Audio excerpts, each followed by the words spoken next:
కార్తీక మాసంలో దీపానికి అత్యధిక ప్రాముఖ్యత ఇచ్చారు. నెల్లాళ్ళు రోజు దీపం పెట్టి చివరి రోజు పోలెమ్మని స్వర్గానికి పంపించాలి అనేది మన శాస్త్రం యొక్క వాక్యం. అయితే దీనిలోని భావాన్ని మనం తీసుకోవాలి. దీపాలు అనేవి ఎందుకు చెప్పారంటే, పూర్వకాలంలో కరెంట్ ఉండేది కాదు, చాలా చీకటిగా ఉండేది. అంచేత ఆ సమయంలో పగలు తక్కువ ఉండేది, రాత్రి సమయం ఎక్కువ ఉండేది. అందువల్ల సాయంత్రం తెల్లవారుజాముని దీపాలు పెడితే మార్గంలో వెళ్ళే బాటసారులకు ఇబ్బంది ఉండదని ఒక శాస్త్రీయ దృక్పథంతో ఈ ఆచారాన్ని ఇంప్లిమెంట్ చేశారు. అంతేకాకుండా పసుపు కుంకుమ కోరుకుంటున్నాం అంటే అర్థం ఏంటి?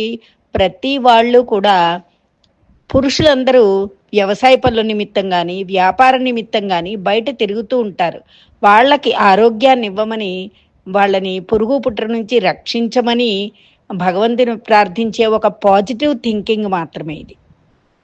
ఇంకా ఆఖరి రోజు దీపాలు వదలడంలో పోలీస్ వర్గం కథ అందరూ చదువుకునే ఉంటారు. అంటే ఏంటంటే, పోలెమ్మ ఆవిడ్ని ఒకలా చూసి మిగిలిన కోడళ్ళను ఒకలా చూసింది అత్తగారు అని చెప్తున్నారు. అది ధర్మం కాదు, అందరినీ సమభావంతో చూడాలి అనేది మనం ఆంతర్యంగా తీసుకోవాలి.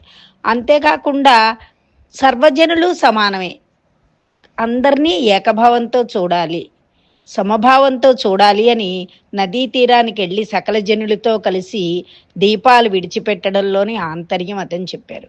అంతేకాకుండా నదిలో దీపాలు ఎందుకు వదులుతారంటే, జలచరాలకు కూడా వెలుగు కావాలి అనే కాన్సెప్ట్తో నదిలో దీపాలు వదలాలి అని చెప్పారు. అంచేత మనం శాస్త్రీయ విలువలు తెలుసుకుని పర్యావరణానికి ఇబ్బంది రాకుండా కాలుష్యాన్ని దృష్టిలో పెట్టుకుని మనం ప్రజలందరూ కూడా వ్యవహరించాలి. పర్యావరణాన్ని కాలుష్యం చెందించకుండా ప్లాస్టిక్ని నిరోధిస్తూ దైవ పూజలన్నీ నిర్వహించాలని నా యొక్క ఉద్దేశ్యం.